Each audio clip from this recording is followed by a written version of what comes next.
ಹಾಗೆ ಇವತ್ತು ಮಳೆ ಇಲ್ಲ. ಹಾಗೆ ಬೆಳಿಗ್ಗೆನೇ ನಾನು ಮತ್ತು ಜಾನ್ ಬಂದಿದ್ದೇವೆ. ಹಾಗೆಯೇ ತುಂಬಾ ಒಳ್ಳೆಯ ಖುಷಿ ವಿಚಾರ ಕೂಡ ಇದೆ.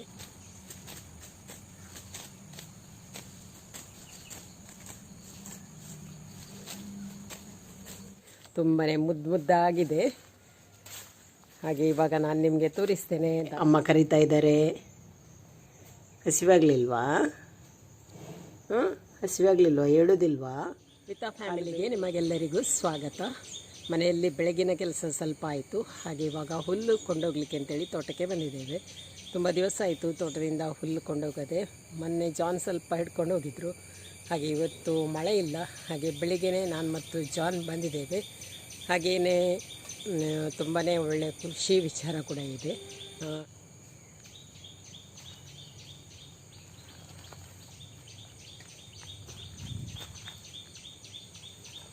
ಹಾಗೆಯೇ ನಿಮಗೆ ಒಂದು ಖುಷಿ ವಿಚಾರ ಕೂಡ ಹೇಳ್ತೇನೆ. ನಮ್ಮ ಸುಬ್ಬಿ ಕರು ಹಾಕಿದೆ. ಇವತ್ತಿಗೆ 2 ದಿವಸ ಆಯಿತು. ನನಗೆ ನಿನ್ನೆ ಮೊನ್ನೆ ಅದರ ಬಗ್ಗೆ ವಿಡಿಯೋ ಮಾಡಲಿಕ್ಕೆ ಆಗಲಿಲ್ಲ. ಶಾರ್ಟ್ ವಿಡಿಯೋ ಮಾಡಿ ಹಾಕಿದ್ದೆ. ಹಾಗೆ ಕೆಲವರಿಗೆಲ್ಲ ಗೊತ್ತಾಗಿದೆ ನಮ್ಮ ಸುಬ್ಬಿ ಕರು ಹಾಕಿದೆ ಅಂತೇಳಿ. ಹಾಗೆ ಇವಾಗ ಅದಕ್ಕೆ ನೀರಿರುವ ಹುಲ್ಲನ್ನೆಲ್ಲ ಹಾಕಲಿಕ್ಕೆ ಆಗೋದಿಲ್ಲ.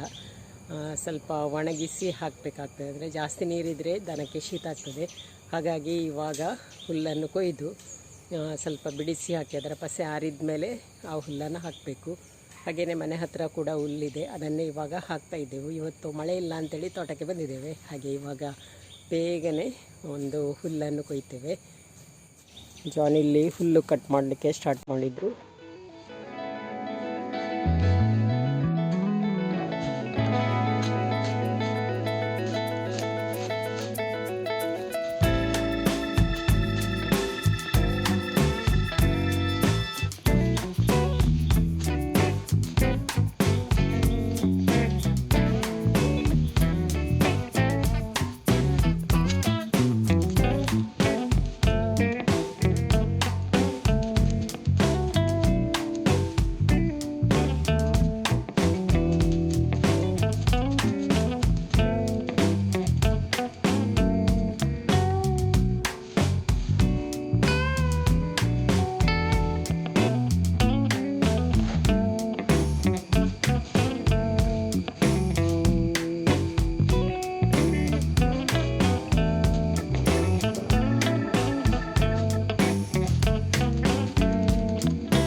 ಒಂದು ಗುಣಿ ಹುಲ್ಲಾಯಿತು.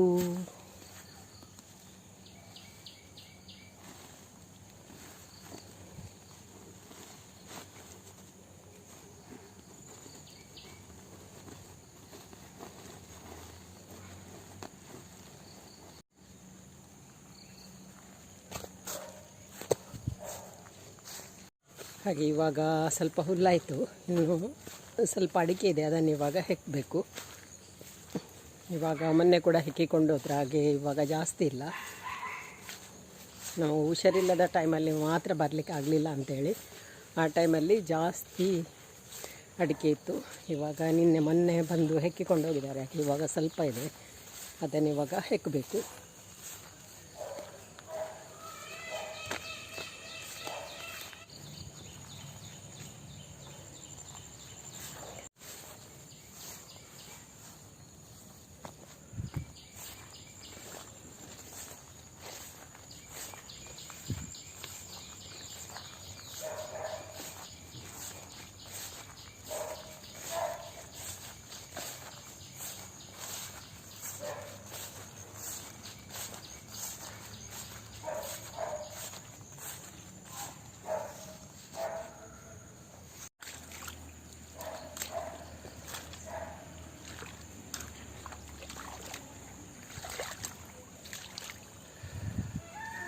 ಹುಲ್ಲು ಕೊಯ್ದಾಯಿತು, ಅಡಿಕೆನೂ ಹೆಕ್ಕಿ ಆಯಿತು, ಹಾಗೆಯೇ ತೆಂಗಿನಕಾಯಿ ಇತ್ತು, ಅದನ್ನು ಕೂಡ ಗೋಣಿಯಲ್ಲಿ ತುಂಬಿಸಿ ಆಯಿತು. ಇನ್ನು ಮನೆಗೆ ಹೋಗೋದು. ಇವಾಗ ತೋಟಕ್ಕೆ ಹೋಗಿ ಹುಲ್ಲು ತೊಗೊಂಡು ಬಂದಾಯಿತು. ಅದೇ ರೀತಿ ಸ್ವಲ್ಪ ಅಡಿಕೆ ಇತ್ತು, ಅದನ್ನು ಕೂಡ ಹೆಕ್ಕಿ ಬಂದಾಯಿತು. ಇವಾಗ ಟೀ ಕೂಡ ಕುಡಿದಾಯಿತು. ಹಾಗೆಯೇ ನಮ್ಮ ಸುಬ್ಬಿ ಕರು ಹಾಕಿದೆ ಅಂತ ನಾನು ಹೇಳಿದ್ದೆ. ಬನ್ನಿ ಇವಾಗ ನಿಮಗೆ ತೋರಿಸ್ತೇನೆ ನಮ್ಮ ಕರು ಹೇಗಿದೆ ಅಂತೇಳಿ. ತುಂಬಾ ಮುದ್ದಾಗಿದೆ. ಹಾಗೆ ಇವಾಗ ನಾನು ನಿಮಗೆ ತೋರಿಸ್ತೇನೆ ದನ ಮತ್ತು ಕರುವನ್ನು. ಇವಾಗ ನಾವು ದನವನ್ನು ಹೊರಗೆ ಕಟ್ಟುವುದಿಲ್ಲ, ಇನ್ನು ಒಂದು ವಾರ ಬಿಟ್ಟು ಹೊರಗೆ ಕಟ್ಟುವುದು. ಇವಾಗಲೇ ಹೊರಗೆ ಕಟ್ಟಿದರೆ ಅದಕ್ಕೆ ಶೀತ ಎಲ್ಲ ಆಗ್ತದೆ.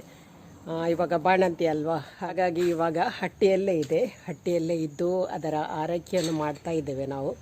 ಹಾಗೆ ಅದಕ್ಕೆ ಇವಾಗ ತಿನ್ನಲಿಕ್ಕೆಲ್ಲ ನಾವು ಚೆನ್ನಾಗಿ ಕೊಡಬೇಕು. ಹಾಗೆ ಅದನ್ನೆಲ್ಲ ಮಾಡಿಕೊಡ್ತಾ ಇದ್ದೇವೆ. ಇವಾಗ ನಾನು ನಿಮಗೆ ಕರುವನ್ನು ತೋರಿಸ್ತೇನೆ, ಕರು ಏನು ಮಾಡ್ತದೆ ಅಂತೇಳಿ. ಕರು ಹಾಕಿ 2 ದಿವಸ ಆಯಿತು. ನಾನು ಆ ದಿವಸ ವಿಡಿಯೋ ಮಾಡಿರಲಿಲ್ಲ, ಹಾಗಾಗಿ 2 ದಿವಸ ಬಿಟ್ಟು ವಿಡಿಯೋ ಮಾಡ್ತಾ ಇದ್ದೇನೆ. ಇವಾಗ ಅದು ಮಲಗಿದೆ, ನಿಮಗೆ ತೋರಿಸ್ತೇನೆ. ಟೆಂಟಡಾಯ್, ನೋಡಿ ನಮ್ಮ ಮುದ್ದಾದ ಕರು ನೋಡಿ ಮಲಗಿದೆ. ಮನ್ವಿತಳಿಗಂತೂ ತುಂಬಾ ಖುಷಿ ಕರು ನೋಡಿ. ನೋಡಿ ಎಲ್ಲ ಕಡೆ ಗಲೀಜು ಮಾಡಿ ಹಾಕಿದೆ. ಇವಾಗ ನಾವೀಗ ಇದಕ್ಕೆ ಚಿಂಟು ಅಂತ ಹೆಸರಿಟ್ಟಿದ್ದೇವೆ. ಮನ್ವಿತಳಿಗೆ ಅದೇ ಹೆಸರಾಗಬೇಕಂತೆ, ಚಿಂಟು ಅಂತೇಳಿ. ಯಾಕೆಂದರೆ ಮೊದಲಿನ ದನದ ಕರು ಕೂಡ ಇತ್ತು, ಅದರ ಹೆಸರು ಚಿಂಟು ಅಂತ ಇಟ್ಟಿದ್ದೆವು. ಹಾಗಾಗಿ ಇದಕ್ಕೂ ಕೂಡ ಹಾಗೆಯೇ ಇಡಬೇಕು ಅಂತ ಹೇಳಿದ್ಲು. ಹಾಗೆ ಚಿಂಟು ಅಂತ ಕರಿತಾ ಇದ್ದೇವೆ. ಇವಾಗ ನೋಡಿ, ಇವಾಗ ಹಾಲೆಲ್ಲ ಗಟ್ಟಿ ತಿಂದು ಮಲಗಿಬಿಟ್ಟಿದೆ ಚಿಂಟು. ಏನು ಮಾಡೋದಾ, ಅಮ್ಮ ಅಲ್ಲಿದ್ದಾಳ, ಅಮ್ಮ ಅಲ್ಲಿ ಮಲಗಿದ್ದಾಳ. ನೋಡಿ, ದನ ಅಲ್ಲಿ ಮಲಗಿದೆ, ಕರು ಇಲ್ಲಿದೆ. ನಾವು ಯಾರಾದರೂ ಈ ಕರುವನ್ನು ಮುಟ್ಲಿಕ್ಕೆ ಬಂದರೆ ದನ ಜೋರು ಬೊಬ್ಬೆ ಹಾಕ್ತದೆ. ಇವಾಗ ನೋಡಿ, ಅದು ಮಲಗಿದ ಕಾರಣ ಸುದ್ದಿ ಇಲ್ಲ ಅದರದ್ದು. ಇಲ್ಲದಿದ್ದರೆ ನಾವು ಮುಟ್ಲಿಕ್ಕೆ ಬಂದರೆ ಸಾಕು, ಅದು ಜೋರು ಕರೆಯುವುದು ಮತ್ತೆ ಕರುವನ್ನು. ಈ ಕರುವಿಗೆ ಮುಖದಲ್ಲಿ ನಾಮ ಏನಿಲ್ಲ, ಆದರೆ ಅದರ ಬೀಲ ನೋಡಿ, ಬೀಲ ಬಿಳಿಯಾಗಿದೆ. ಕಣ್ಣಲ್ಲಿ ಕೂಡ ಈ ಥರ ಬಿಳಿ ಇದೆ, ಕಾಲಲ್ಲಿ ಕೂಡ ಬಿಳಿ ಇದೆ. ಒಂಥರ ನೋಡಲಿಕ್ಕೆ ಚೆನ್ನಾಗಿದೆ. ಹಾಗೆಯೇ ದನ ಕೂಡ ಇವಾಗ ರೆಸ್ಟ್ ಮಾಡ್ತಾ ಇದೆ. ಬೆಳಗ್ಗೆದೆಲ್ಲ ತಿಂದಾಯಿತು ಅದಕ್ಕೆ ಹುಲ್ಲು ಹಿಂಡಿ. ಅದೇ ರೀತಿ ಅದಕ್ಕೆ ಸ್ವಲ್ಪ ಅಕ್ಕಿಯನ್ನು ನಾವು ಬೇಯಿಸಿ ಅನ್ನ ಥರ ಕೂಡ ಮಾಡಿ ಕೊಡಲಿಕ್ಕಿದೆ, ಅದು ಕೂಡ ಎಲ್ಲ ತಿಂದಾಯಿತು. ತೋಟದಿಂದ ತಂದ ಹುಲ್ಲನ್ನು ಇವಾಗ ಬಿಡಿಸಿ ಹಾಕಿದ್ದಾರೆ ಜಾನ್ ಅವರು. ಅದು ಒಣಗಬೇಕು, ಅಂದರೆ ಅದರಲ್ಲಿ ನೀರಿನ ಪಸೆ ಇರಬಾರ್ದು. ಇವಾಗ ಕರು ಹಾಕಿ 3 ದಿವಸ ಆಯಿತು. ಇವಾಗ ಹಾಲು ಕರೀಲಿಕ್ಕೆ ಏನಿಲ್ಲ, ಕರು ಸ್ವಲ್ಪ ತಿಂತದೆ. ಆಮೇಲೆ ಉಳಿದ ಹಾಲನ್ನು ತೆಗೆದು ನಾವು ಹೊರಗಡೆ ಹಾಕ್ತೇವೆ. ಇವಾಗ ಯೂಸ್ ಮಾಡಲಿಕ್ಕೆ ಅಷ್ಟು ಒಳ್ಳೆಯದಾಗೋದಿಲ್ಲ. ಹಾಗೆಯೇ 10 ದಿವಸದ ತನಕ ಹಾಲನ್ನು ಡೈರಿಗೆ ಕೂಡ ಹಾಕುವಂತಿಲ್ಲ. ಹಾಗಾಗಿ ಇವಾಗ ನಾವು 2 ದಿವಸ ಆಯ್ತು ಅಷ್ಟೇ, ಜಾಸ್ತಿ ಇದ್ದ ಹಾಲನ್ನು ತೆಗೆದು ಹೊರಗಡೆ ಹಾಕ್ತೇವೆ. ಇವಾಗ ಯಾವುದಕ್ಕೆ ಯೂಸ್ ಮಾಡೋದಿಲ್ಲ, ಇವಾಗ ಕರುವಿಗೇನೆ. ಹಾಗೆ ಇವಾಗ ದನಕ್ಕೆ ಹಿಂಡಿ, ಬಿಸಿನೀರು, ಅನ್ನ ಕೂಡ ಮಾಡಿಕೊಡ್ತೇವೆ. ಯಾಕೆಂದರೆ ದನಗಳಿಗೆ ನಾವು ಅದಕ್ಕೆ ಮಡ್ಡಿ ಅಂತ ಹೇಳ್ತೇವೆ, ಮಡ್ಡಿ ಕೂಡ ಮಾಡಿಕೊಡ್ಲಿಕ್ಕಿದೆ ಈ ಕಡೆ. ಆದರೆ ಕನ್ನಡದಲ್ಲಿ ಅದಕ್ಕೆ ಏನು ಹೇಳ್ತಾರೆ ಗೊತ್ತಿಲ್ಲ. ಅಕ್ಕಿಯನ್ನು ಬೇಯಿಸಿ, ಚೆನ್ನಾಗಿ ಬೇಯಿಸಿ ಅದನ್ನು ಕೊಡಲಿಕ್ಕಿದೆ. ಹಿಂಡಿ ಕೂಡ ಹಾಕ್ತೇವೆ. ಹಾಗೆಯೇ ಇವಾಗ ಹಟ್ಟಿಯಲ್ಲೇ ಇದೆ ದನ. ಇವಾಗ ಸ್ವಲ್ಪ ನಾವು ಬೈ ಹುಲ್ಲೇ ಜಾಸ್ತಿ ಹಾಕೋದು. ಹಾಗೆಯೇ ನಾವು ನೆಟ್ಟ ಹುಲ್ಲನ್ನು ಕೂಡ ಸ್ವಲ್ಪ ಹಾಕ್ತೇವೆ, ಜಾಸ್ತಿ ಬೈ ಹುಲ್ಲು ಹಾಕ್ತೇವೆ. ಇವಾಗ ಅದಕ್ಕೆ ಶೀತ ಆಗಬಾರ್ದಲ್ವಾ, ಹಾಗಾಗಿ. ಹಾಗೆ ಇವಾಗ ಕರು ಎದ್ದಿದೆ, ನಾನಿಲ್ಲಿ ಮಾತನಾಡೋದು ನೋಡಿ. ದನ ಸುಮ್ಮನೆ ಮಲಗಿದೆ ನೋಡಿ, ಕರು ಕರೀತಾ ಇದೆ, ಆದರೂ ಹೇಳಲಿಲ್ಲ. ಇವಾಗ ಕರು ಎದ್ದಿದೆ, ನಿಮಗೆ ತೋರಿಸ್ತೇನೆ. ಈ ನಮ್ಮ ಚಿಂಟು ನೋಡಿ, ಬಾ ಬಾ ನೋಡಿ ನೋಡಿ. ಇವಾಗ ನಾನು ಮುಟ್ಲಿಕ್ಕೆ ಬಂದಾಗ ದನ ಕರೀತಾ ಉಂಟು ಅದನ್ನು. ಕರು ಎದ್ದಿದಲ್ವಾ, ಅದಕ್ಕಾಗಿ ದನ ಕೂಡ ಕರೀತಾ ಇದೆ. ಚಿಂಟು ಚಿಂಟು ಚಿಂಟು ಚಿಂಟು ಚಿಂಟು ನೋಡುದು ನೋಡಿ.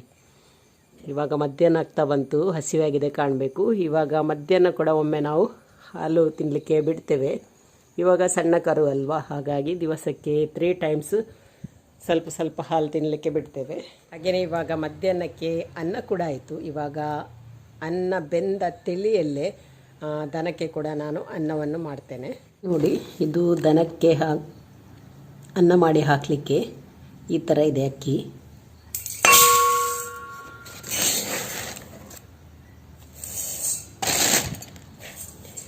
ನೋಡಿ, ದನಕ್ಕೆ ಬೇಯಿಸಿ ಕೊಡಲಿಕ್ಕೆ ಈ ಥರದ ಅಕ್ಕಿ ತರೋದು ನೋಡಿ. ಹುಡಿ ಹುಡಿ ಅಕ್ಕಿ, ಅಂದರೆ ಇಡೀ ಅಕ್ಕಿ ಕೂಡ ಇದೆ, ಜೊತೆಗೆ ಹುಡಿ ಅಕ್ಕಿ ಕೂಡ ಇದೆ ನೋಡಿ. ಈಗ ಇದನ್ನು ಅನ್ನ ಮಾಡಬೇಕು. ಇವಾಗ ಮಧ್ಯಾಹ್ನ ಆಗ್ತಾ ಬಂತು.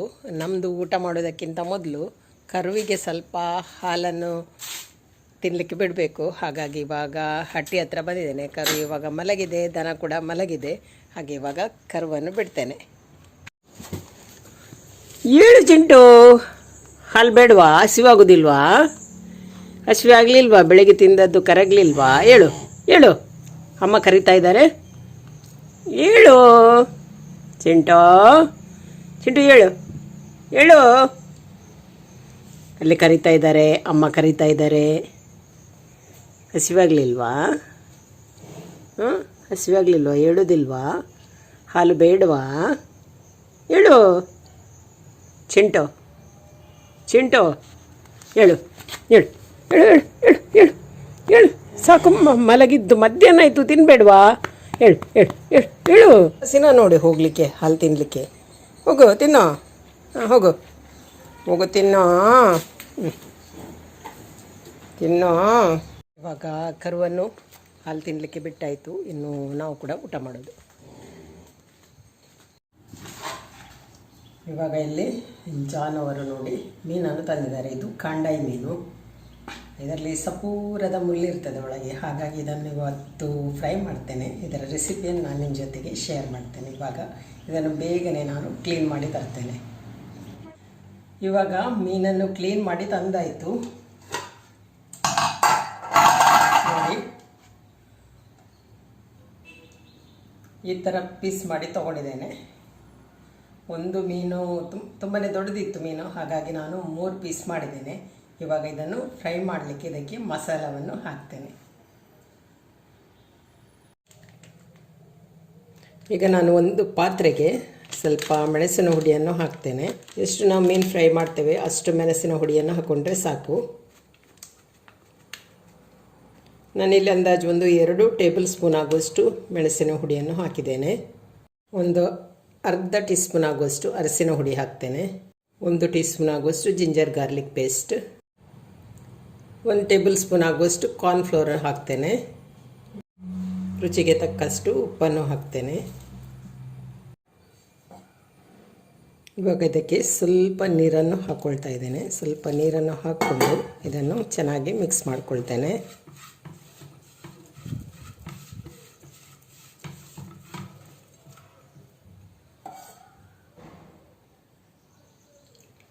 ನೋಡಿ, ಇವಾಗ ಪೇಸ್ಟ್ ರೆಡಿ ಆಯಿತು. ಇನ್ನು ಮೀನಿನ ತುಂಡನ್ನು ಇದರಲ್ಲಿ ಹಾಕಿ ಚೆನ್ನಾಗಿ ಮಿಕ್ಸ್ ಮಾಡಿ ಇಡಬೇಕು.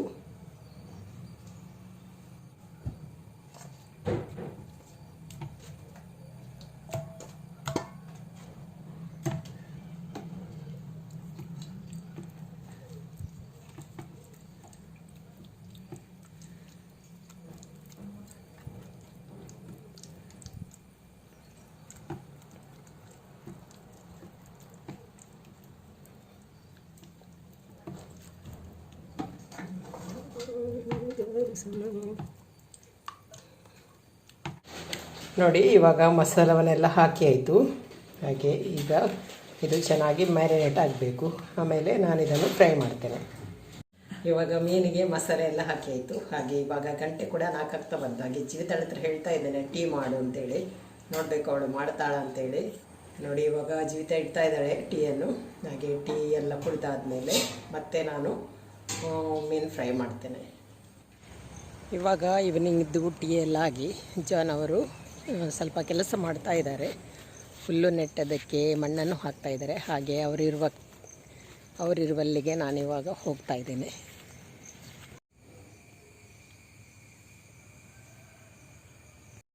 ಹಾಗೆ ಇವಾಗ 5:15 ಗಂಟೆ ಆಯಿತು. ನಾನಿವಾಗ ಮೀನನ್ನು ಫ್ರೈ ಮಾಡ್ತೇನೆ. ಚೆನ್ನಾಗಿ ಮ್ಯಾರಿನೇಟ್ ಕೂಡ ಆಗಿದೆ. ಚೆನ್ನಾಗಿ ಮ್ಯಾರಿನೇಟ್ ಆಗಿದೆ. ಇವಾಗ ನಾನು ಫ್ರೈ ಮಾಡ್ತೇನೆ. ಎಲ್ಲ ಬಿಸಿಯಾಗಿದೆ. ಇಲ್ಲಿ ನಾನು ಫ್ರೈ ಮಾಡಲಿಕ್ಕೆ ಹಾಕ್ತಾ ಇದ್ದೇನೆ.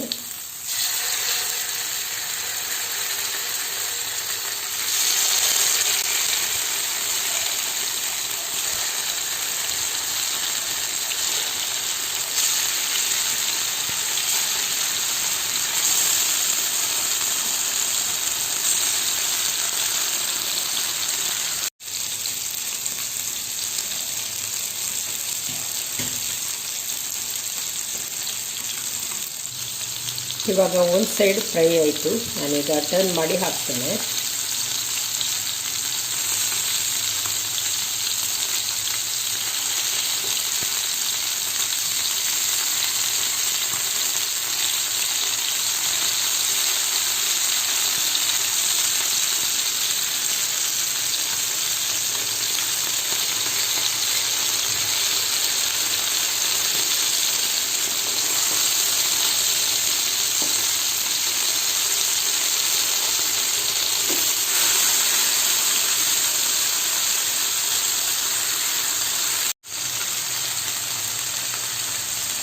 ನೋಡಿ ಇವಾಗ ಮೀನು ಫ್ರೈ ಆಯಿತು, ನಾನೀಗ ಇದನ್ನು ತೆಗಿತೇನೆ.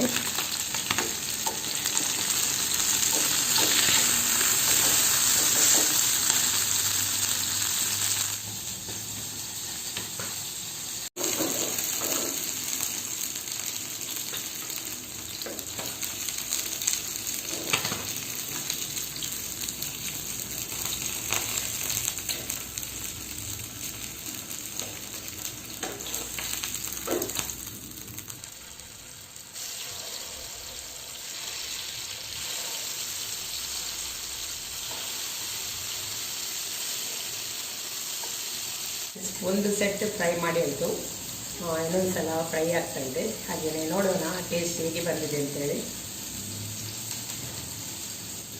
ಬಿಸಿ ಬಿಸಿ ಇದೆ.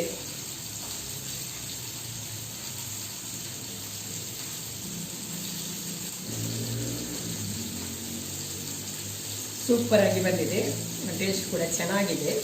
ಹಾಗೆಯೇ ಮಸಾಲ ಕೂಡ ಚೆನ್ನಾಗಿ ಅಂದ್ಕೊಂಡಿದೆ, ಉಪ್ಪು ಕೂಡ ಕರೆಕ್ಟಾಗಿದೆ. ಹಾಗೆ ಮೀನೀಗ ಒಂದು ಸಾರಿ ಫ್ರೈ ಮಾಡಿ ಆಯಿತು, ಇನ್ನೂ ಸ್ವಲ್ಪ ಫ್ರೈ ಆಗ್ತಾಯಿದೆ. ಹಾಗೆಯೇ ಫ್ರೆಂಡ್ಸ್, ಇವತ್ತಿನ ಈ ವಿಡಿಯೋನ ಇಲ್ಲಿಗೆ ಏನು ಮಾಡ್ತಾ ಇದ್ದೀನಿ. ವಿಡಿಯೋ ಇಷ್ಟ ಆದರೆ ಲೈಕ್ ಮಾಡಿ, ಶೇರ್ ಮಾಡಿ, ಅದೇ ರೀತಿ ಸಪೋರ್ಟ್ ಮಾಡಿ. ಇನ್ನೊಂದು ವಿಡಿಯೋದೊಂದಿಗೆ ನಾಳೆ ಸಿಗ್ತೀನಿ. ಆಯ್ತಾ?